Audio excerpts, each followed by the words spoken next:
플로리다 세미노로수. 새벽 공기가 차가운 이른 시간 한 남자가 오리 사냥을 나섰습니다. 이날은 결혼기념일 바로 전날이었어요. 마이클 윌리엄스는 평소처럼 사냥 장비를 챙겨서 트럭에 몸을 실었습니다. 보통은 사냥을 마치면 점심시간쯤에 집에 돌아오게 됩니다. 하지만 이날은 12시가 지나도 오후가 돼도 마이크가 집으로 돌아오지 않았어요. 남편을 기다리던 데니스는 점점 불안해지기 시작했고 결국 실종 신고를 하게 됩니다. 경찰, 가족, 친구들, 많은 사람들이 총출동해서 이 세미노로수를 샅샅이 수색했어요. 그곳에는 여전히 마이크의 보트와 트럭이 그대로 있었습니다. 마이크만 증발해서 사라진 것처럼 보였어요. 근데 이 세미노로수는 악어가 정말 많은 곳이에요. 실제로 이 호수에 사는 악어들이 개들을 공격하기도 하고 사람을 공격하는 일도 있었어요. 그러니까 만약 이 호수에 빠졌다면 상상하기도 싫은 일이 일어났을 수도 있겠죠. 헬기까지 동원해서 수색을 벌였지만 호수 그 어디에도 마이크의 흔적은 없었습니다. 사람들은 악어가 마이크를 통째로 삼킨 거라고 말했어요. 하지만 악어가 성인 남성을 흔적도 없이 통째로 삼키는 건 말도 안 되는 일입니다. 적어도 찢어진 옷, 뼈, 뭔가가 나왔어야 됐어요. 마이크는 이날 아침을 마지막으로 정말 흔적도 없이 사라져버렸습니다. 사고였을까요? 정말 악어가 삼킨 걸까요? 아니면 누구도 예상하지 못한 다른 진실이 숨어 있을까요? 이 사건은 처음에는 단순한 실종처럼 보였지만 그 끝에는 소름 끼치는 진실이 기다리고 있었습니다. Hello, welcome back to a new episode of Black Records.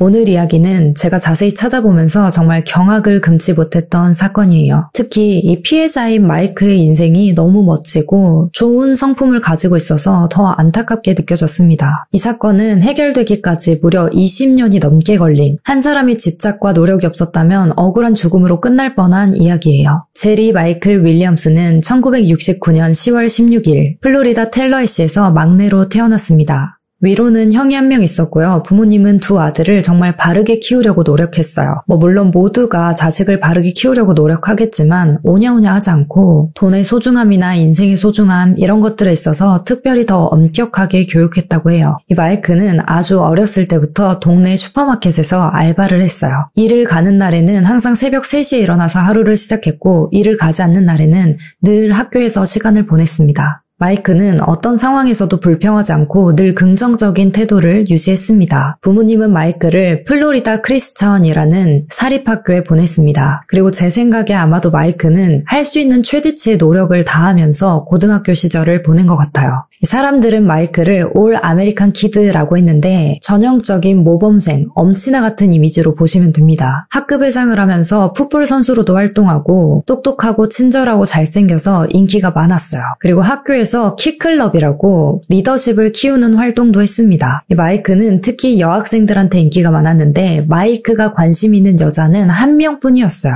잘생기고 친절하고 똑똑하고 리더십 있는데 또 바람둥이가 아니라 순정파인 거예요. 그 여학생의 이름은 데니스 메릴이었어요. 데니스는 이 학교의 치어리더였습니다. 풋볼 선수와 치어리더의 만남, 뭔가 너무 청춘 드라마 같은데 두 사람의 연애는 결코 가볍지 않았어요. 고등학교 졸업할 때까지 쭉 사귀었고 나란히 플로리다 주립대학교에 입학합니다. 이 연애가 대학교 CC까지 이어진 거예요. 두 사람은 그렇게 알콩달콩 연애도 하고 그 안에서 꿈도 키우고 공부도 하면서 정말 이상적인 커플이었습니다. 데니스는 졸업하고 회계사로 취업했고 마이크는 부동산 감정사로 일을 시작했어요. 마이크와 데니스 두 사람 모두 매사에 성실하게 임했어서 두 사람의 미래가 정말 밝았어요. 고등학교 때부터 성인이 돼서까지 주변 사람들은 두 사람을 보고 정말 완벽한 커플이라고 말했어요. 1994년 12월 17일 두 사람은 결혼식을 올립니다. 주변 사람들, 가족들 모두 이날을 정말 기다렸어요. 이 마이크는 아내 데니스를 정말 사랑했어요. 아내가 해달라는 건 정말 귀찮아하는 내색도 없이 다 해줬습니다. 심지어 마이크가 일하고 있을 때 데니스가 전화해서 주유 좀 해달라고 부탁하면 이러다가 중간에 달려가서 주유소에서 주유를 해주고 다시 회사로 돌아왔다고 해요. 아니 근데 주유 정도는 혼자서 하시지. 아무튼 그 정도로 아내를 정말 아끼고 사랑해줬습니다. 이 마이크는 남에게도 친절했지만 자기 사람이라고 느끼면 정말 한없이 품어줬어요. 이 친구들과 직장 동료들은 모두가 마이크 같은 남자랑 결혼하고 싶어 한다고 말하기도 했습니다. 이런 마이크에게 가장 친한 친구가 있었는데 바로 브라이언 윈체스터입니다. 고등학교 때 처음 만나서 그 뒤로 쭉 절친으로 지냈어요. 이 두 사람이 결혼한 뒤에도 자주 만나고 친하게 지낼 수 있었던 이유는 브라이언도 고등학교 때부터 연애했던 여자랑 결혼했기 때문이에요. 여자친구 이름은 캐시인데 이 캐시도 치어리더였습니다. 그러니까 너무 잘 맞는 거죠. 거의 가족처럼 지내게 됩니다. 어딜 놀러 가더라도 맛있는 걸 먹더라도 이 꼭 네 사람이 함께 했어요. 원래 학창시절 친구가 있어도 결혼 시기나 아기 낳는 시기가 다르면 시간도 안 맞고 관심사도 달라져서 덜 만나게 되거든요. 그리고 같은 시기에 아기를 낳고 결혼한 친구들끼리 또 친해지게 돼요. 근데 너무 신기한 게 이 네 사람은 같은 해에 결혼하고 심지어 임신도 거의 동시에 했어요. 제가 조금 전에 이 네 사람이 가족 같다고 했는데 실제로 서로 가진 유대는 특별했습니다. 브라이언의 아버지 마커스는 마이크를 진짜 아들처럼 대했고 마이크도 아버지처럼 생각했어요. 정말 이 사람들은 말로 표현할 수 없을 정도로 가까운 사이였습니다. 이 마이크가 아내랑 주변 사람들한테 하는 걸 보면 자기 아이에게는 어떻게 할지 뻔하죠. 너무 완벽한 아빠였어요. 경제적으로도 넉넉했고 사랑도 많고 아내에게도 잘하고 이 가족에게는 행복밖에 없었습니다. 그리고 마이크가 자기 엄마한테 곧 있으면 둘째도 가질 생각이라고 말했는데 결혼 6주년 기념일을 앞두고 있어서 이 오리 사냥을 다녀온 뒤에 이 데니스랑 여행을 갈 계획이었어요. 특별한 시간을 보내려고 했겠죠. 이 마이크는 오리 사냥을 10대 때부터 자주 했어요. 평소에도 시간이 나면 자주 사냥을 나갔기 때문에 오리 사냥을 나가는 일이 특별한 일이 아니었습니다. 그러니까 사냥을 나간다고 해서 데니스가 걱정할 일은 없었어요. 이날 새벽 일찍 오리 사냥을 나갔다가 돌아오면 바로 여행을 갈 계획이었기 때문에 돌아와야 하는 시간이 정해져 있었습니다. 근데 점심시간이 지나고 오후가 돼서까지 마이크는 돌아오지 않았어요. 아무런 연락도 받지 않았습니다. 당연히 기다리는 데니스는 불안해졌고 친한 친구들 그리고 가족들한테 전화를 돌리기 시작했어요. 마이크가 오늘 오리 사냥을 나갔는데 혹시 연락받은 거 있어? 마이크가 연락이 안 돼. 이 데니스의 연락을 가장 먼저 받은 사람은 브라이언의 아빠 마커스였습니다. 이 부부가 평소에도 의지를 많이 했던 사람이었어요. 마커스는 이 전화를 받자마자 자기 아들한테 전화합니다. 그리고 브라이언이랑 같이 바로 세미노롯으로 달려갔어요. 경찰들 그리고 친한 친구들 하나둘 수색에 합류하면서 모두 다 애타게 마이크를 찾고 있었어요. 자, 그때 브라이언과 아빠 마커스는 호수 근처에서 마이크의 트럭과 트레일러를 발견했어요. 이 보트 선착장 바로 옆에 주차되어 있었는데 마이크는 그곳에 없었습니다. 그러니까 마이크가 아직 호수에서 못 나왔다는 뜻이겠죠. 불길한 느낌이 들었어요. 여행 약속을 어기면서까지 연락을 안 받고 사냥할 사람이 아니었거든요. 뭔가 큰일이 일어났구나. 정말 이곳에서 심각한 일이 일어났다는 걸 알 수 있었습니다. 이 세미노로수는 자연호수가 아니라 인공적으로 만들어진 저수지인데요. 이 규모가 어마어마합니다. 37,000 에이커 이상의 크기예요. 그러니까 여의도의 50배, 축구장 3만 개가 들어갈 수 있는 크기입니다. 단순히 보트를 한두 개 띄어서 수색한다고 하루아침에 끝날 수 있는 크기가 아닌 거예요. 일주일 내내 수색한다고 해도 다 뒤질 수 없는 규모였던 거죠.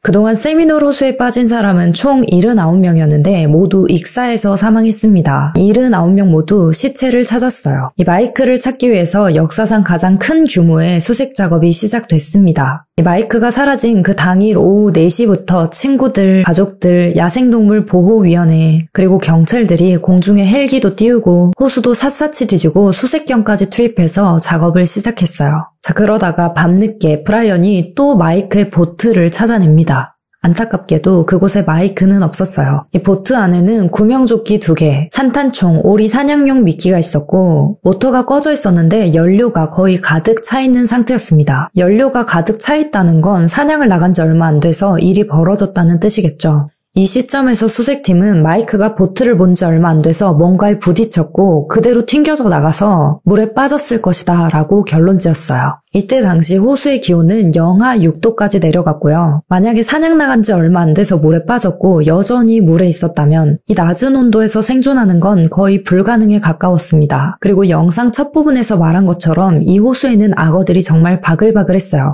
악어 때문에 수색할 때도 조심해야 했습니다. 이 호수의 면적이 너무 넓어서 조금씩 수색 반경을 넓히면서 한 군데도 빠짐없이 수색할 수 있도록 노력했어요. 하지만 10일이 넘도록 마이크의 흔적을 찾을 수 없었습니다. 그러다가 10일째 되던 날 수색팀이 모자를 발견해요. 그리고 그걸 가족들에게 보여줬습니다. 혹시 마이크가 쓰고 나간 모자, 이 모자 맞습니까? 친구 브라이언과 아내 데니스는 맞는 것 같다고 말했어요. 경찰들은 그 모자가 정말 마이크의 것이 확실한지 확인하기 위해서 DNA 검사를 합니다. 근데 그 모자에서는 그 누구의 DNA도 발견되지 않았어요. 그동안 세미놀 호수에서 익사한 모든 사람은 결국에는 시체가 발견됐습니다. 그러니까 사람들은 몇 주가 지나면 시체가 부패하고 가스가 발생해서 위로 떠오르니까 당연히 시체를 발견할 수 있을 거라고 생각했어요. 근데 너무 답답하게도 몇 주가 지나도 마이크의 흔적을 찾을 수 없었어요. 이 시점에서 사람들은 다른 결론을 내리는데 그게 바로 마이크가 악어한테 흔적도 없이 잡아먹힌 거다라는 결론이었어요. 그게 아니면 이 모든 게 설명되지 않았어요. 민간 수색팀은 이런 보고서를 제출합니다. 이 지역의 야생동물 상황을 고려했을 때 악어가 시신을 조각내서 사람이 찾을 수 없는 어떤 장소에 숨겨놨을 것이다. 이렇게요. 마이크가 사라진 지 몇 주가 지나고 사람들은 지치기 시작했어요. 44일 동안 이어졌던 수색도 결국 중단됐어요. 그리고 이 결론을 모두 믿기 시작했습니다. 그냥 이쯤에서 그만하자. 이 정도면 정말 충분히 할 만큼 했다. 이러면서 체념하는 거예요. 마이크는 가족들을 걱정시킬 만한 성격이 아니었고 호수에서 마이크의 모자, 보트, 트레일러가 발견된 걸 보면 호수에 빠진 게 맞고 악어에게 잡아먹힌 거다. 이거 말고는 아무것도 이 상황을 납득시킬 만한 이야기가 없었습니다. 모두가 이렇게 믿고 있을 때 단 한 사람, 엄마 셰릴은 이렇게 생각하지 않았어요. 호수에 있다는 것도 믿지 않았고 악어에게 잡아먹힌 거라는 가능성도 믿지 않았습니다. 이 엄마 셰릴은 정말 강인하고 멋있는 사람이에요. 이 사건은 해결되기까지 무려 20년이 넘게 걸린 사건입니다. 그러니까 그동안 얼마나 많은 사람들한테 미련하다, 무식하다 이러면서 외면당했을까요? 모든 사람들이 아무 의심 없이 마이크가 악어에게 잡아먹힌 거다라고 생각할 때 혼자서 아니라고 거부하면서 싸워왔습니다. 정말 외롭고 힘들었을 거예요. 그 어디에도 마이크의 흔적이 없었으니까요. 그런데 셰릴은 마이크가 생전에 했던 이야기를 떠올립니다. 엄마, 악어는 추울 때는 사냥하지 않는데 이 전문가들과 수색팀 경찰들이 도대체 어떻게 그렇게 결론을 내렸는지 모르겠지만 이 문제에 대해서는 아무도 깊게 생각하지 않은 것 같아요. 실제로 악어는 날씨가 추우면 먹이를 먹지 않습니다. 찾아보니까 포유류처럼 진짜 동면을 하는 건 아니지만 브루메이션이라는 유사 동면 상태에 들어간다고 해요. 이 시기에는 신진대사가 느려지고 거의 움직이지 않고 먹이 활동도 완전히 멈춘다고 합니다. 심지어 악어는 1, 2년 동안 아무것도 먹지 않아도 생존할 수 있다고 해요. 그러니까 만약에 마이크가 실제로 물에 빠졌어도 악어가 흔적도 없이 먹었을 가능성은 거의 없는 거죠. 셰릴은 악어 생태 전문가인 매튜 아레스코 박사에게 연락합니다. 그리고 공식적인 보고서를 작성해요. 그 박사는 이렇게 말했어요.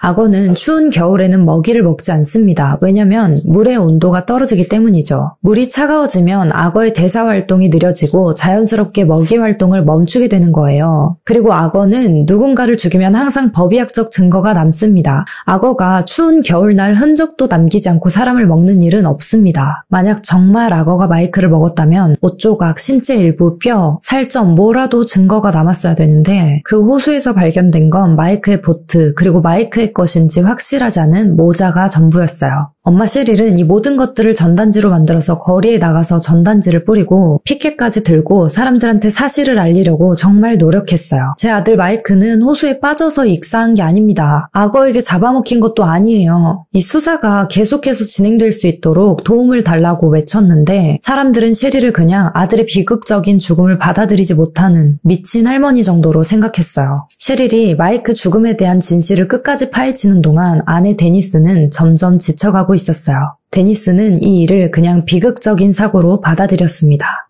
그리고 빠르게 일상으로 복귀했어요. 사실 아이도 있고 앞으로 혼자서 인생을 살아가야 하기 때문에 냉정하게 받아들이고 판단하는 건 나쁘다고 볼 수 없습니다. 시어머니인 셰릴과는 이 문제로 틀어지게 됐어요. 데니스 입장에서는 셰릴이 마이크의 죽음을 받아들이지 않고 전단지 돌리고 피켓 들고 돌아다니는 게 화가 났습니다. 근데 셰릴은 본능적으로 느끼는 거예요. 마이크의 죽음이 단순한 익사가 아니라는 거. 엄마니까 어떻게 확실한 증거도 없는데 아들이 그냥 사고로 죽었다 이렇게 믿고 싶겠어요. 데니스는 마이크가 악어에게 먹혔다고 믿었습니다. 의심조차 하지 않았어요. 또 놀라운 건 마이크를 아끼는 모든 사람이 수색에 나갔던 마이크 실종 첫날, 데니스는 마이크를 찾으러 나가지도 않았다는 사실이에요. 마이크의 직장 상사인 클레이가 실종 소식을 듣자마자 아내랑 호수에 나가서 하루 종일 수색을 도왔거든요. 그리고 그날 밤에 데니스가 괜찮은지 확인하려고 그 집에 갔었어요. 이 데니스가 사람들한테는 혹시 마이크를 찾게 되면 병원에 오라는 전화를 받을 수도 있어서 수색에 나가지 않고 집에 있겠다고 말했었는데, 그날 데니스를 보러 간 클레이 부부 말로는 무슨 파티라도 여는 것처럼 보였다고 해요. 기분이 우울해 보이진 않았나 봐요. 그리고 사실 병원으로 이동하는 것도 호수에서 수색하다가도 바로 병원에 갈 수 있는 거거든요. 어쨌든 클레이는 이상하다고 생각했어요. 데니스의 행동이 이상하다는 건 클레이만 느낀 게 아니라 엄마 셰릴도 느꼈습니다. 이 데니스가 마이크의 추모식을 너무 빨리 열고 싶어 했어요. 셰릴은 아직 마이크의 시신도 그리고 죽었다는 명확한 증거도 없으니까 더 기다려보자고 했는데, 데니스는 셰릴의 말을 무시하고 2월 11일에 그냥 추모식을 열어버립니다. 마이크가 죽었다는 건 모든 사람이 알고 있었어요. 근데 셰릴 입장에서는 정말 무슨 일이 일어난 건지 진실을 알고 싶었던 거예요. 그리고 추모식은 그 모든 진실이 밝혀진 후에 여는 게 맞다고 생각했어요. 데니스가 이걸 무시하고 마음대로 추모식을 열어버려서 마음이 불쾌하고 안 좋았습니다. 셰릴은 마이크의 죽음에 대해서 모든 것을 기록했어요. 사람들의 인터뷰, 증거, 새로운 사실 다 보관하고 정리해뒀습니다. 더 이상 수사가 진행되지 않았기 때문에 혼자서 탐정처럼 수사할 수밖에 없었어요. 마이크가 실종된 지 6개월이 지났습니다. 한 어부가 세미놀 호수에서 웨이더 한 쌍을 발견하는데요. 그 위치가 마이크의 실종 장소와 일치했어요. 마이크의 옷이 발견됐다면 그 근처에 마이크가 있을 수도 있지 않을까 하면서 멈췄던 수색이 진행됩니다. 다이버들이 직접 호수 안에 들어가서 마이크를 찾기 시작했어요. 하지만 이번에도 마이크를 찾을 수 없었습니다.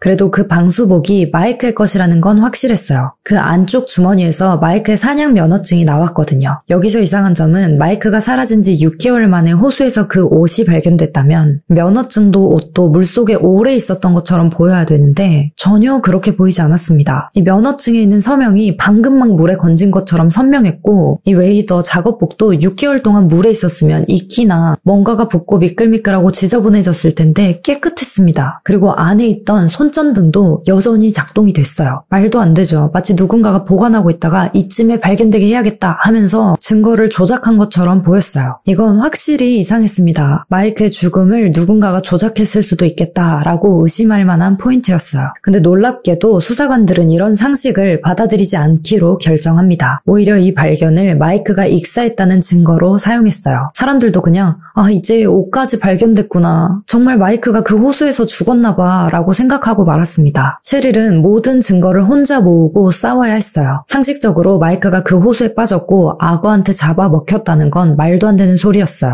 실종 첫날에 마이크의 보트가 그 호수에서 발견됐잖아요. 그때 연료 탱크에는 연료가 가득 차 있었다고 했죠. 이 마이크가 사냥 나간 지 얼마 안 돼서 어딘가에 부딪혔고 튕겨져 나갔다고. 그렇게 호수에 빠진 거라고 했는데 배는 스스로 꺼지지 않습니다. 만약에 배가 움직이는 도중에 어딘가에 부딪혀서 마이크가 튕겨져 나간 거라면 혼자 남아있던 배는 연료가 다 떨어져야 했어요. 누군가가 직접 끄지 않는 이상. 그리고 6개월이 지나서 호수에서 발견됐던 마이크의 옷, 손전등, 면허증 전혀 물에 오래 있던 상태가 아니었고 심지어 손전등은 여전히 작동됐습니다. 이 악어가 먹이 활동을 하는 시기도 아니었지만 만약에라도 악어한테 잡아먹힌 거라면 왜 옷이 조금도 상하지 않았을까요? 이 악어가 마이크를 잡아먹기 전에 정중하게 옷이라도 가지런히 벗겨놓은 걸까요? 실제로 악어한테 공격당한 거면 찍히고 조각나고 난리가 났었겠죠. 그리고 악어한테 공격당한 게 아니라 단순한 익사였다고 하더라도 시체 없이 옷만 너무 멀쩡하게 돌아오는 건 말도 안 되는 일이었어요.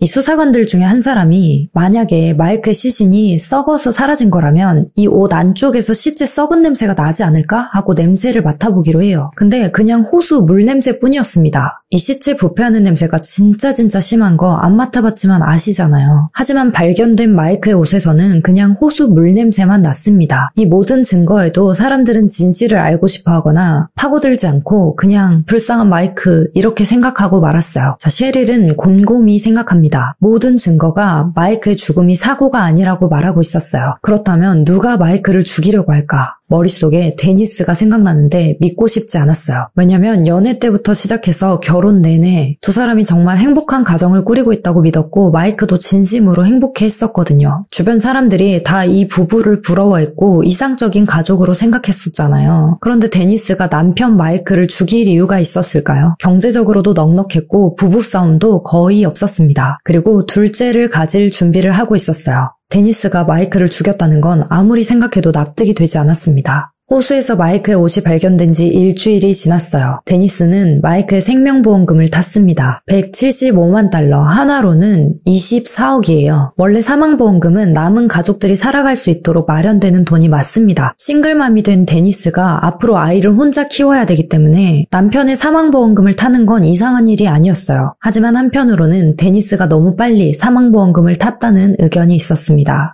플로리다주 법에 따르면 마이크는 사망자가 아니라 실종자였어요. 이런 경우에는 보통 5년 이상을 기다려야 사망보험금을 탈 수 있다고 해요. 그런데 어떻게 실종된 지 6개월 만에 사망보험금을 탈 수 있었을까요? 이 판사에게서 사망증명서를 받아내고 보험을 청구하면 보험금을 탈 수 있다고 해요. 사망증명서를 받는 방법은 이렇습니다. 첫 번째, 추모식을 열 것. 두 번째, 실종자가 더 이상 살아있지 않다는 증거가 있을 것. 사실 데니스는 이전에 추모식을 열고 나서 사망증명서를 받으려는 시도를 한 적이 있었어요. 근데 두 번째 조건이 충족되지 않아서 증명서를 받지 못했습니다. 그리고 이번에 호수에서 마이크의 옷이 발견되면서 두 번째 조건을 충족했어요. 드디어 사망증명서를 받게 된 거예요. 셰릴은 이 사실을 알게 된 뒤에 이거 절대 우연이 아니다. 분명히 데니스가 이 사건에 관련이 있구나 라고 깨닫고 주변 사람들에게 이 사실을 알리기 위해서 정말 노력했어요. 하지만 아무도 믿어주지 않았습니다. 셰릴은 9년이 넘도록 정말 매일매일 주지사에게 이 사건에 대해서 편지를 썼어요.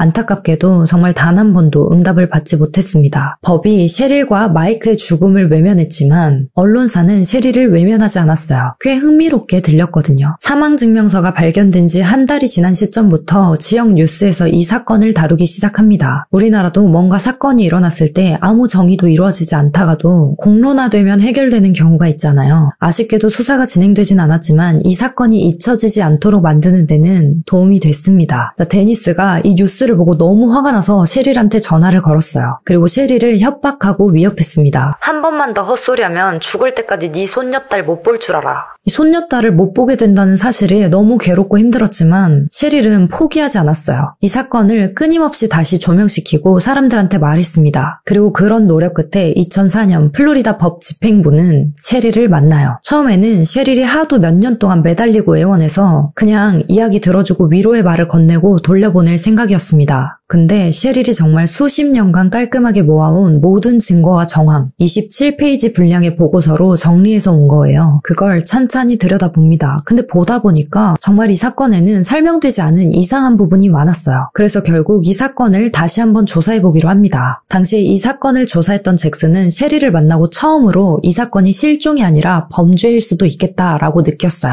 셰릴의 보고서와 이야기를 들을수록 수상한 점들이 눈에 보이기 시작했는데 그 중에서도 마이크의 생명보험이 특히 이상해 보였어요. 3개의 생명보험이 있었는데 그 중에 하나는 실종되기 얼마 전에 가입한 보험이었어요. 이 마지막에 든 보험의 수령금은 무려 100만 달러였습니다. 거의 14억인데 어떻게 14억짜리 보험을 들 수 있었을까요? 이 보험을 판 사람이 바로 브라이언이었어요. 브라이언 누군지 기억하시죠? 마이크의 가족 같은 친구입니다. 브라이언이 보험회사에서 일하고 있었어요. 정말 이상하죠? 마이크가 죽기 6개월 전에 14억짜리 보험이 들어졌고 또 데니스가 사망증명서를 받기 바로 전에 6개월 동안 흔적도 없었던 호수에서 마이크의 옷이 발견됐습니다. 데니스와 브라이언은 수사관들의 관심을 받기 시작해요. 하지만 불행하게도 수사관들이 할 수 있는 건 거의 없었습니다. 마이크의 시신이 발견된 것도 아니었고 그냥 아주 촉이 좋은 의심 말고는 아무런 법적 증거가 없었기 때문이에요. 마이크가 죽고 몇 년 뒤에 브라이언은 아내와 이혼했습니다. 그리고 2005년에 데니스랑 결혼식을 올려요. 수사관들이 이 두 사람의 결혼식에도 갔었어요. 증거는 없었지만 용의자로 보고 있었거든요.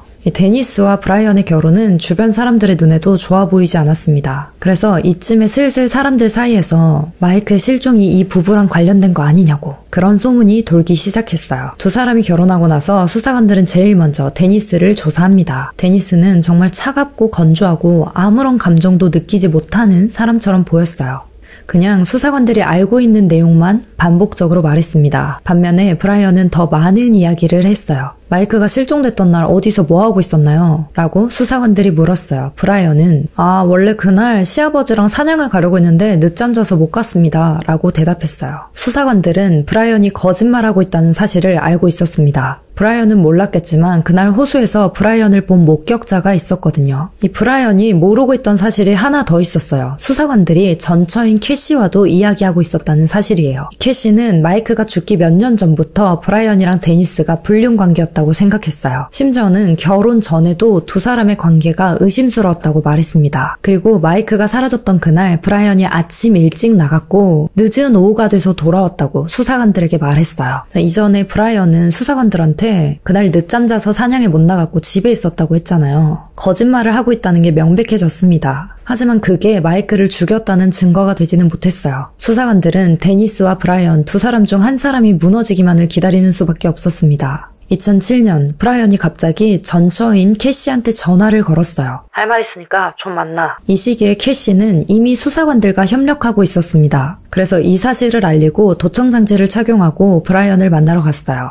약속 장소는 맥도날드였습니다. 근데 만나자마자 브라이언이 법원으로 가자고 해요. 너한테 도청장치라도 있으면 어떡해? 이러면서 법원 금속 탐지기를 지나는 걸 확인하고 싶다고 하는 거죠. 숨길 게 없으면 이렇게까지 할 필요도 없을 텐데 브라이언은 뭔가 불안해 보였습니다. 캐시는 그 상황을 피하면서도 자연스럽게 브라이언과 대화를 이어나갔어요. 브라이언은 수사관에게 마이크가 실종됐던 날 집에 있었다고 캐시를 알리바이로 사용했기 때문에 캐시가 수사관들에게 진실을 말하지 않도록 입을 맞추려고 만나자고 한 거였어요. 이 대화는 수사관들에게 많은 도움이 됐지만 여전히 브라이언이 아무것도 인정하지 않았기 때문에 체포할 수는 없었습니다. 수사는 몇 년이 지나도 진전이 없었어요. 셰릴은 정말 답답했습니다. 범인이 눈앞에 있는데 이걸 입증할 증거가 부족하니까 그냥 매일매일 포기하지 않고 많은 사람들한테 이 사건을 알리려고 계속해서 노력했어요. 그동안 브라이언과 데니스는 마이크가 구매한 집에서 마이크의 사망보험금으로 편안하게 살고 있었어요. 마이크의 자녀에게 이제는 브라이언이 아빠 같은 역할을 하면서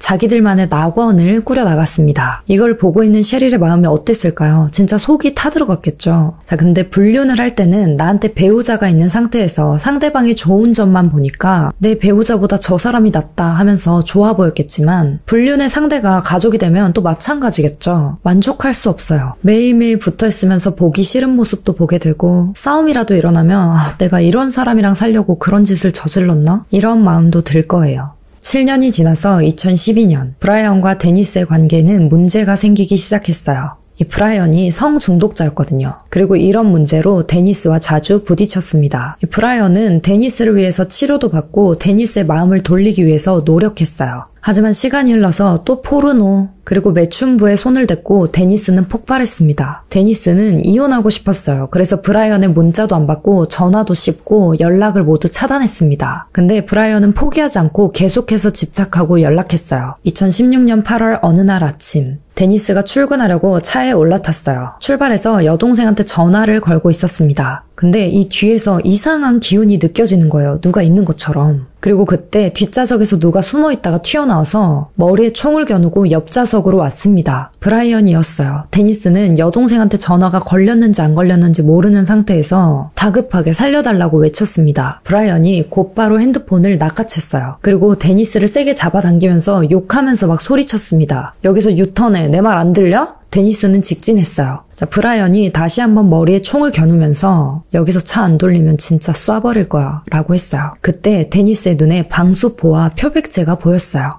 이게 뭘 의미하는지 아시겠죠? 이 브라이언이 데니스를 죽이고 흔적을 없애버리겠다는 거예요. 이 데니스는 브라이언이 하라는 대로 운전해서 가면 자기가 죽을 거라고 생각했어요. 그래서 브라이언을 설득하고 마음을 바꿔야겠다고 판단했습니다. 이 근처에 있는 주차장으로 조심히 주차를 하고 브라이언에게 모든 게 괜찮을 거라고, 우리는 우리 앞에 놓인 이 문제들을 같이 해결해야 돼 이러면서 브라이언이 듣고 싶어하는 말만 쏙쏙 골라서 말했어요. 브라이언은 너가 내 문자에 답도 안 하고 전화도 안 받아서 이렇게 할 수밖에 없었어 하면서 제발 이혼 이야기는 그만하자. 난 모든 걸 다 잃었어. 난 진짜 끝났어. 라고 말했어요. 브라이언은 조금씩 진정하는 것처럼 보였지만 여전히 손에는 총을 들고 있었습니다. 데니스는 도대체 뭐 하는 거야? 정말 왜 그러는 거야? 라고 했어요. 브라이언은 조용히 자기가 들고 있는 총을 바라봤습니다. 데니스가 당신이 나랑 이야기하고 싶은 건 알겠어. 하지만 이건 아니야. 이런 방식은 안 돼. 당신도 알잖아. 브라이언이 내가 지금 뭘 하고 있는 거지? 이러면서 상황을 인지하고 자책하기 시작합니다. 데니스는 당신 아빠 사무실로 가서 아빠랑 이야기하자. 나는 당신이 체포되는 거 원하지 않아. 그냥 이 상황을 벗어나고 싶어. 지금이 우리 인생에서 가장 밑바닥일 수도 있어. 우린 같이 벗어나야 돼. 이겨낼 수 있어. 당신 아빠랑 이야기해보자. 이러면서 계속 설득했어요. 그리고 아무렇지도 않게 브라이언 나 이제 일하러 가봐야 돼. 내가 출근을 해야 사람들이 이상하게 생각을 안 하지 라고 했어요.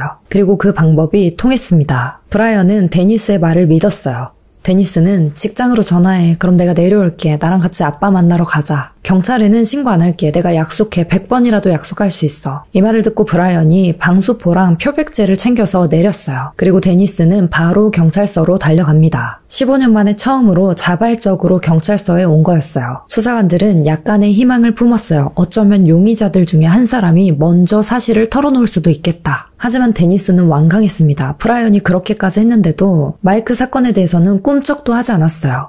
데니스, 브라이언이 당신을 죽이려고 했어요. 그는 정말 죽일 생각이었어요. 그리고 오늘 오후 4시 이후에 접근 금지 명령이 떨어진 걸 알면 또다시 당신을 잡으러 올 거예요. 브라이언은 수년 동안 당신을 조종하고 당신의 인생을 망쳤습니다. 데니스는 브라이언이 마이크 사건과 관련이 있다고 생각하지 않습니다. 전 그렇게 믿지 않아요. 오늘 일은 그때의 일과는 아무런 관련이 없어요. 제가 걱정하는 건 오늘 밤이에요. 데니스는 과거의 진실에는 관심이 없었고 지금 이 순간 자기 생명 위협에만 집중하고 있었어요. 아무리 대화해도 마이크 사건에 대해서는 입도 꿈뻑하지 않았습니다. 결국 수사관들은 데니스의 대화에서는 답을 얻을 수 없다고 판단했고 멘탈이 무너져 있는 브라이언에게서 답을 얻기로 해요. 브라이언은 데니스를 위협했기 때문에 감옥에 갈 위기에 처해 있었습니다. 이 순간을 잘 이용해서 거래를 해보기로 해요. 그날 밤 납치와 총기로 인한 중상해 혐의로 브라이언을 체포하고 교도소에 보석 없이 수감했어요. 데니스는 판사한테 나는 극도로 위험한 상황에 처해 있고 브라이언이 풀려나면 정말 자기가 죽을지도 모른다고, 자기를 보호해달라고 브라이언을 평생 감옥에 가둬달라는 편지를 보냈어요. 그리고 브라이언은 자기랑 같은 깜빵에 있는 웨이드라는 죄수한테 데니스가 이 납치 사건에 대해서 거짓말한 거라고, 다 꾸며낸 이야기라고 거짓 진술을 해달라고 부탁합니다. 하지만 웨이드가 이 일을 받아들이지 않았어요. 오히려 이걸 수사관들한테 폭로합니다. 브라이언은 감옥에서도 자기 죗값을 치르는 대신에 거짓말과 조작으로 상황을 바꾸려고 했어요. 그리고 감옥에서 16개월을 보냈습니다. 수사관이 브라이언한테 말했어요. 마이크 사건에 대해서 아무 말도 안 하고 우리한테 협조 안 하면 너 납치 사건으로 종신형 때릴 거라고. 일반적으로 납치와 폭력으로 종신형까지 가진 않지만 종신형을 선고받을 수도 있다고 해요. 이 마이크 사건에 대해서 진실을 말하지 않으면 이제 평생 감옥에서 썩어야 할지도 모릅니다. 그리고 마침내 2017년 10월 브라이언은 완전한 면책을 조건으로 모든 것을 자백하기 시작합니다. 이 부분이 조금 짜증나는 부분이에요. 브라이언은 마이크 사건의 해결을 돕는 대신에 살인 혐의에 대해서는 완전한 면책을 받게 됩니다. 대신에 데니스에 대한 증언을 하고 데니스 납치 혐의로만 유죄를 인정하기로 협상했어요. 검찰도 이 면책 합의에 대해서 정말 어려운 결정이었다고 말했어요. 당시 마이크 사건이 정말 오랫동안 미해결 상태였고 시체를 찾지 못하면 사건을 종결짓기 어려운 상태였기 때문에 이게 유일한 방법이었어요. 브라이언은 무려 16년 만에 수사관들을 마이크의 시신이 있는 곳으로 인도합니다. 이 마이크는 텔러헤시 북쪽에 있는 카호수, 가장자리 땅에 묻혀 있었어요. 여기는 마이크가 오리 사냥을 나갔다고 해서 수색했던 그 세미놀 호수에서 1시간 정도 가야 되는 거리에 있습니다. 이곳은 누군가의 사유지 근처였고 개발되지 않는 지역이라서 일반인들이 잘 오지 않는 곳이었어요. 2017년 10월 18일 마이크의 시신을 성공적으로 수습하게 됩니다. 마이크는 실종된 날 입고 나갔던 그 옷 그대로 묻혀 있었어요. 그러니까 세미놀 호수에서 발견됐던 그 옷은 조작된 증거였던 거예요. 그리고 결혼 반지도 그대로 끼고 있었습니다. 마이크의 시신을 발견한 사실, 그리고 브라이언이 모든 것을 자백했다는 사실을 데니스와 다른 사람들은 모르고 있었어요. 이건 수사관들만 비밀리에 진행하고 있었습니다. 브라이언이 납치 혐의로 재판을 받을 때 이 데니스는 판사에게 브라이언이 다시는 감옥에서 나오지 못하게 해달라고, 종신형을 내려달라고 부탁했어요. 하지만 브라이언은 이미 검찰과 협상했기 때문에 20년형을 선고받습니다. 데니스는 너무 충격적이었어요. 이게 20년이라고? 이러면서 형량을 이해할 수 없었습니다. 그리고 경찰들은 5개월 뒤에 데니스를 1급 살인과 살인 공모, 그리고 사후 방조 혐의로 기소했어요. 데니스는 당연히 무죄를 주장했습니다. 재판에 가면 브라이언이랑 자기랑 싸우게 될 텐데 누가 살인자 말을 믿냐고 하면서 변호인과 데니스는 당연히 무죄를 받을 거라고 확신했어요. 2018년 12월 마이크가 살해된 지 18년이 지났습니다. 데니스 재판에서 브라이언은 검찰 측 증인으로 섰어요. 모든 것은 증언에 달렸습니다. 왜냐면 브라이언이 실제 살인을 저지른 건 자기 혼자였고 데니스가 그 현장에 없었다는 사실을 인정했어요. 이 마이크를 죽이기 위한 모든 계획은 데니스의 주도하에 이루어졌지만 그걸 명백히 입증할 구체적인 증거가 없었습니다. 이 데니스는 배심원단들이 살인자의 말을 믿을 거라고 생각하지 않았어요. 브라이언은 마이크가 죽기 3년 전부터 자기랑 데니스가 불륜 관계를 맺고 있었다고 말했어요. 처음에는 조금씩 호감을 표현하다가 점점 서로 깊이 빠져들었고 결국 공식적으로 부부로서 함께하고 싶다는 생각까지 하게 됩니다. 그러면 이혼을 하고 두 사람이 결혼을 하면 되잖아요. 근데 이걸 가로막는 한 가지가 있었어요. 이 데니스가 내가 이혼하는 건 말이 안 된다 하면서 이 이혼이라는 거에 대해서 엄청 큰 수치심을 느끼고 있었어요. 나는 이혼녀가 될 바에는 과부가 되고 싶어 라고 말하면서 자기 신앙과 자존심이 이혼녀가 되는 건 허락하지 않는다고 말했습니다. 그러니까 마이크가 죽는 게 유일한 선택이라고 생각하는 거예요. 그리고 마이크가 죽기 1년 전부터 살인을 계획하기 시작합니다. 두 사람은 만나면 서로 배우자에 대한 불만을 늘어놓고 욕했어요. 그리고 그럴수록 서로 함께하고 싶어졌습니다. 마이크를 죽일 방법을 생각했어요. 이 하나는 실패한 강도극처럼 보이는 거였는데 밤 늦게까지 혼자 회사에 남아있는 마이크를 강도인 척 죽이려고 했어요. 근데 그렇게 하면 수사가 진행될 게 뻔해서 포기하기로 하고 최대한 사고로 위장할 수 있는 방법을 생각해보기로 합니다. 이 마이크, 데니스, 브라이언, 캐시는 평소에도 함께 여행을 다니고 자주 보트를 탔어요. 그리고 여기서 아이디어를 얻게 돼요. 충격적인 건 처음의 계획은 캐시까지 죽이는 거였습니다. 넷이 보트 타러 나가서 캐시랑 마이크를 바다로 밀어넣고 데니스랑 브라이언은 해안에서 멀리 떨어진 부표를 잡고 배는 그냥 떠나가게 내버려두고 이 사고를 당한 것처럼 두 사람이 그 사고에서 살아남은 것처럼 보이게끔 만들려고 했어요. 결국 이 계획은 실행되지 않았는데 브라이언이 캐시를 죽이기는 싫다고 말해서 세 번째 계획을 세우게 됩니다. 그게 바로 마이크가 사냥 갔다가 사고를 당한 것처럼 보이게 만드는 거였어요. 이 마이크에게 사냥용 작업복을 입히고 물에 빠뜨리면 이 작업복 안으로 물이 차면서 빠르게 가라앉을 거라고. 그리고 거기서 살지 죽을지는 신에게 달린 거니까 우리는 살인을 한 게 아니라고 하면서 이 두 사람은 살인에 대한 죄책감을 덜기 위해서 항상 그런 식으로 대화를 나눴다고 합니다. 그리고 자기들 계획에서 그날 마이크가 죽어야 하는 이유가 있었어요. 첫 번째 이유는 마이크의 3개의 생명보험 중 하나가 곧 만료될 예정이었는데 마이크가 그 보험을 갱신하지 않겠다고 했었어요. 그러니까 그 이후에 죽는다면 사망보험금이 줄어들겠죠. 두 번째 이유는 마이크와 데니스의 결혼기념일이 다가오고 있다는 사실입니다. 제가 영상 앞부분에서 말했던 것처럼 마이크는 둘째를 가지고 싶어 했어요. 이 오리사냥을 다녀오고 나면 결혼기념일 여행을 갈 계획이었는데 이 데니스와 마이크는 첫째 딸을 임신한 뒤부터는 쭉 아무런 관계도 맺고 있지 않았습니다. 거의 1년 반이 넘도록 아무런 관계도 없었어요. 마이크는 이 부분에 대해서 약간의 불만이 있었고 이번에 여행을 가면 꼭 로맨틱한 분위기를 만들 거라고 데니스한테 말했었어요. 하지만 데니스는 마이크랑 자고 싶지 않았고 그렇기 때문에 그 여행을 가기 전에는 마이크가 죽어야 했습니다. 평소에 마이크는 혼자서 사냥에 나간 적이 없었는데 이 계획에서는 혼자 사냥에 나간 것처럼 보였어야 됐어요. 그래서 데니스는 집에 있었고 브라이언은 시아버지랑 사냥을 나간 것처럼 알리바이를 만들기로 합니다. 그 계획을 위해서 브라이언은 아내 캐시한테 수면제까지 먹일 생각이었어요. 결국엔 안 먹였지만. 평소에 마이크랑 브라이언이 사냥을 나가면 항상 이동하면서 통화를 했습니다. 근데 만약에 이날 아침에 이동하면서 마이크가 전화를 걸게 되면 통화 기록이 남을 테니까 브라이언은 마이크한테 핸드폰 배터리가 나갔으니까 전화하지 말라고 말하고 호수로 이동했습니다. 이 보트는 마이크의 차 뒤에 연결되어 있었고 브라이언은 자기 SUV를 타고 따라갔어요. 두 사람은 선착장에 도착해서 보트를 물에 밀어 넣습니다. 그리고 브라이언이 마이크한테 웨이더, 작업복 꼭 챙기라고 여러 번 말했어요. 그걸 입고 물에 빠져야 빠르게 가라앉으니까요. 브라이언은 계속해서 재촉했어요. 빨리빨리 우리 진짜 시간이 없어. 그리고 이 말은 사실이었어요. 왜냐면 빠르게 계획을 실행하고 시아버지를 만나러 가야 자기 알리바이가 입증이 되니까 시간이 촉박했습니다. 브라이언 말로는 생각보다 시간이 더 걸려서 마음이 초조했었다고 해요. 두 사람은 보트를 타고 미리 브라이언이 조사해둔 물이 깊은 곳으로 갔습니다. 그리고 거기서 마이크를 어떻게 일으켜 세웠는지는 기억나지 않지만 보트에 뭔가 문제가 생긴 것처럼 말하면서 마이크를 일으켜 세웠어요. 그리고 일어나자마자 곧바로 순식간에 물속에 밀어넣습니다. 물에 빠진 마이크는 몸부림치고 있었어요.